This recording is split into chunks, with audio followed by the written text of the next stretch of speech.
दूसरे दिन प्रातःकाल गुरु वशिष्ठ ने शोकाकुल भरत को धैर्य बंधाते हुए महाराज दशरथ की अंत्येष्टि करने के लिए प्रेरित किया। राजगुरु की आज्ञा का पालन करने के लिए प्रयास करके भरत ने हृदय में साहस जुटाया और अपने स्वर्गीय पिता का प्रेतकर्म प्रारंभ किया। तैलकुंड में रखे गए शव को निकालकर अर्थी पर लिटाया गया। अर्थी पर पिता का शव देखकर भरत का हृदय चित्कार कर उठा। रो रो कर वे कहने लगे, हाँ पिताजी, आप मुझे छोड़कर चले गए। आपने तनिक भी विचार नहीं किया कि अनाथ होकर मैं किसके आश्रय में जीऊंगा। आप मुझसे बात नहीं कर रहे हैं क्योंकि आप मुझे दोषी समझते हैं। आप स्वर्ग सिधार गए, भैया राम वन को चले गए, अब इस अयोध्या का राज्य कौन संभालेगा। भरत को इस प्रकार विलाप करते हुए देख महर्षि वशिष्ठ ने कहा, वत्स, अब शोक त्याग कर महाराज का प्रेतकर्म आरंभ करो। उनके ऐसा आदेश देने पर भरत ने अर्थी को रत्नों से सुसज्जित कर ऋत्विज पुरोहितों तथा आचार्यों के निर्देशानुसार अग्निहोत्र किया। भरत, शत्रुघ्न और वरिष्ठ मंत्रीगण अर्थी को कंधे पर उठाकर शमशान की ओर चले। रोती बिलखती प्रजा भी शवयात्रा में पीछे पीछे चलने लगी। अर्थी के आगे निर्धनों के लिए सोना, चांदी, रत्न आदि लुटाए जा रहे थे। सरयू तट पर चंदन, गुग्गुल आदि से चिता बनाया गया और शव को उस पर लिटाया गया। सभी रानियां विलाप करके रोने लगी। भरत ने चिता में अग्नि प्रज्वलित किया और सत्यप्रायण महात्मा दशरथ का नश्वर शरीर का पंचभूत में विलय हो गया। 13वें दिन जब भरत अपने पिता के अंतिम संस्कार से निवृत्त हुए तो मंत्रियों ने उनसे निवेदन करते हुए कहा, हे रघुकुल भूषण, दिवंगत महाराज आपको राजा बना गए हैं, इसलिए अब आप न्यायपूर्वक हमारे राजा हैं। अतः अब आप सिंहासनारूढ़ होने की कृपा करें। इस पर भरत बोले, सदा से रघुकुल की रीति रही है कि पिता के स्थान पर ज्येष्ठ पुत्र ही राजा होता है, इसलिए इस सिंहासन पर मेरा कोई अधिकार नहीं है। इस पर केवल धर्मात्मा राम का ही अधिकार है। मैंने निश्चय किया है कि मैं वन से भैया राम को लौटा लाऊंगा, उनके स्थान पर मैं स्वयं 14 वर्ष पर्यंत वन में रहूंगा। अतः आप सभी तत्काल भैया राम को वापस लाने के लिए वन में जाने की तैयारी करें। भरत के इस कथन ने सब में एक नया उत्साह उत्पन्न कर दिया। उनके मन में राम के लौटने की आशा प्रबल होने लगी। समस्त तैयारियां पूर्ण होने पर भरत, शत्रुघ्न, तीनों माताएं, मंत्रीगण, दरबारी आदि चतुरंगिनी सेना के साथ वन की ओर चले। प्रजाजन उत्साह में भरकर राम और भरत की जय जयकार करते जाते थे। राजा गुह के नगर श्रृंगवरपुर के निकट गंगा तट पर उन्होंने अपना पड़ाव डाला। विशाल सेना के साथ भरत के आने का समाचार निषादराज गुह तक भी पहुंचा। उन्होंने अपने सेनापतियों को बुलाकर कहा, सेनापतियों, आप लोगों को अच्छी प्रकार से विदित है कि रामचंद्र हमारे मित्र हैं। हमें ज्ञात नहीं है कि भरत किस उद्देश्य से सेना लेकर आए हैं, अतः अपनी सेना को तुम लोग सतर्क करके इधर उधर छिपा दो। 500 नावों में 100 अस्त्र शस्त्रधारी सैनिक भी तैयार रहें। यदि भरत राम के पास निष्कपट भाव से जाना चाहे तो जाने दो, अन्यथा उन सबको मार्ग में ही मृत्यु के मुख में पहुंचा दो। इस प्रकार से सेनापतियों को सावधान करने के पश्चात वे स्वागत की सामग्री ले भरत के पास पहुंचे और बोले, हे राघव, बिना किसी पूर्व सूचना के आपके यहाँ पहुँच जाने के कारण मैं आपके यथोचित सत्कार व्यवस्था नहीं कर पाया। मैं इसके लिए क्षमा प्रार्थी हूँ। आपसे निवेदन है कि रात्रि विश्राम यहीं करें और हमारा रूखा सूखा भोजन स्वीकार करके हमें धन्य करें। गुह के प्रेम युक्त वचनों को सुनकर भरत ने कहा, हे निषादराज, मैं ऋषि भरद्वाज के आश्रम में जाना चाहता हूँ, क्योंकि भैया राम वहीं गए हैं। आपकी मुझ पर बड़ी कृपा होगी यदि आप मुझे कुछ पथ प्रदर्शक प्रदान करें। निषादराज बोले, प्रभु, आप चिंता न करें, मैं और मेरे सैनिक आपका पथ प्रदर्शन करेंगे। किंतु आप इतनी विशाल सेना को साथ लेकर रामचंद्र के पास क्यों जा रहे हैं? निषाद के हृदय की शंका का अनुमान कर भरत बोले, निषादराज, मैं भैया राम को वन से लौटा कर उनका राज्य उन्हें सौंपना चाहता हूँ, क्योंकि वे मेरे बड़े भाई और पिता के तुल्य हैं। मेरे इस कार्य के लिए मेरी माताएं और मंत्री आदि भी मेरा साथ दे रहे हैं।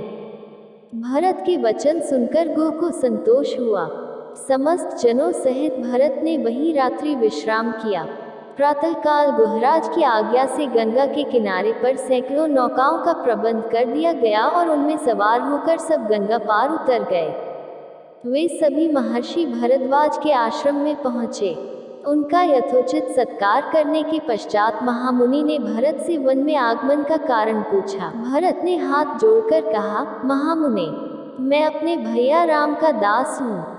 मेरी माता कैकेयी ने जो कुछ किया है मैं उसके सर्वथा विरुद्ध हूँ। मैं भैया राम के पास जाकर उनसे क्षमा याचना करना चाहता हूँ। मैं उनसे अयोध्या लौटने की प्रार्थना करना चाहता हूँ कि वे वापस लौटकर अपना राज्य संभाले। भरत की बात सुनकर मुनि बोले, भरत, तुम वास्तव में महान हो। मैं तुम्हें आशीर्वाद देता हूँ कि तुम तीनों लोकों में यशस्वी हो। आजकल राम, सीता और लक्ष्मण के साथ चित्रकूट में निवास करते हैं। तुम कल प्रातः वहां चले जाना। आज की रात्रि यहीं विश्राम करो। प्रातःकाल जब चित्रकूट जाने के लिए भरत मुनि भरद्वाज से अनुमति लेने पहुंचे तो उन्होंने भरत को समझाते हुए कहा, भरत, तुम अपनी माता के प्रति दुराग्रह न रखना, इसमें उनका कोई दोष नहीं है। कैकेयी द्वारा किए गए कार्य में परमात्मा की प्रेरणा है ताकि वन में असुरों और राक्षसों का राम के हाथों विनाश हो सके। भरत अपनी माताओं एवं समस्त साथियों के साथ महर्षि से विदा लेकर चले और मंदाकिनी के तट पर पहुंचे। वहां ठहरकर भरत ने मंत्रियों से कहा, प्रतीत होता है कि भैया की कुटिया यहाँ कहीं निकट ही है। सेना को साथ लेकर आगे जाने से यहाँ बसे हुए आश्रमवासियों की शांति और तपस्या में बाधा पड़ेगी, इसलिए आगे मैं सेना के साथ नहीं जाना चाहता। अतः तुम गुप्तचरों को भेजकर राम की कुटिया का पता लगवाओ। मंत्रियों की आज्ञा पाकर चतुर गुप्तचर इस कार्य के लिए चल पड़े। अनेक प्राकृतिक शोभा वाले दर्शनीय स्थल चित्रकूट पर्वत पर स्थित थे, अतः चित्रकूट में निवास करते हुए राम उन दर्शनीय स्थलों का सीता को घूम घूम कर उनका दर्शन कराने लगे। भांति भांति की बोली बोलने वाले पक्षियों, नयनाभिराम पर्वतमालाओं तथा उनकी शिखरों, विभिन्न प्रकार के फलों से लदे हुए वृक्षों को देखकर सीता अत्यंत प्रसन्न हुई। ऐसे ही जब एक दिन राम प्राकृतिक छटा का आनंद ले रहे थे तो सहसा उन्हें चतुरंगिनी सेना का कोलाहल सुनाई पड़ा और वन्य पशु इधर उधर भागते हुए दृष्टिगत हुए।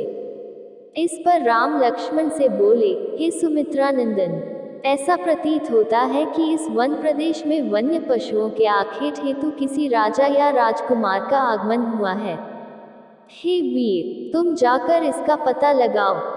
लक्ष्मण तत्काल एक ऊंचे साल वृक्ष पर चढ़ गए और इधर उधर दृष्टि दौड़ाने लगे। उन्होंने देखा, उत्तर दिशा से एक विशाल सेना हाथी घोड़ों और अस्त्र शस्त्रों से सुसज्जित सैनिकों के साथ चली आ रही है, जिसके आगे आगे अयोध्या की पताका लहरा रही थी। तत्काल ही लक्ष्मण समझ गए कि वह अयोध्या की सेना है। राम के पास आकर क्रोध से कांपते हुए लक्ष्मण ने कहा, भैया, कैकेयी का पुत्र भरत सेना लेकर चला आ रहा है। अवश्य ही वह वन में अकेला पाकर हम लोगों का वध कर देना चाहता है ताकि निष्कंटक होकर अयोध्या का राज्य कर सके। आज मैं इस षड्यंत्रकारी भरत को उसके पापों का फल चखाऊंगा। भैया चलिए, कवचों से सुसज्जित होकर पर्वत की चोटी पर चलें। राम बोले, सौमित्र, तुम ये कैसी बातें कर रहे हो? धनुष तान कर खड़े होने की कोई आवश्यकता नहीं है। भरत तो मुझे प्राणों से भी प्यारा है। भला भाई का स्वागत अस्त्र शस्त्रों से किया जाता है। अवश्य ही वह मुझे अयोध्या लौटा ले जाने के लिए आया होगा। भरत में और मुझ में कोई अंतर नहीं है, इसलिए तुमने जो कठोर शब्द भरत के लिए कहे हैं वे वास्तव में मेरे लिए कहे हैं। स्मरण रखो, किसी भी स्थिति में पुत्र पिता के और भाई भाई के प्राण नहीं लेता। राम के भर्त्सना भरे शब्द सुनकर लक्ष्मण बोले, हे प्रभु, सेना में पिताजी का श्वेत छत्र नहीं है, इसी कारण ही मुझे यह आशंका हुई थी। मुझे क्षमा करें। पर्वत के निकट अपनी सेना को छोड़कर भरत शत्रुघ्न राम की कुटिया की ओर चले। उन्होंने देखा, यज्ञ वेदी के पास वृक्षाला पर जटाधारी राम वल्कल धारण किए बैठे हैं। वे दौड़कर रोते हुए राम के पास पहुंचे। उनके मुख से केवल हे आर्य शब्द निकल सका और वे राम के चरणों में गिर पड़े। शत्रुघ्न की भी यही दशा थी। राम ने दोनों भाइयों को पृथ्वी से उठाकर हृदय से लगा लिया और पूछा, भैया, पिताजी तथा माताएं कुशल से हैं ना? कुलगुरु वशिष्ठ कैसे हैं? तुमने तपस्वियों जैसा वलकल क्यों धारण कर रखा है? रामचंद्र के वचन सुनकर अश्रुपूरित भरत बोले, भैया, हमारे परम तेजस्वी धर्मपरायण पिता स्वर्ग से धार गए। मेरी दुष्टा माता ने जो पाप किया है, उसके कारण मुझ पर भारी कलंक लगा है और मैं किसी को अपना मुख नहीं दिखा सकता। अब मैं आपकी शरण में आया हूँ। आप अयोध्या का राज्य संभाल कर मेरा उद्धार कीजिए।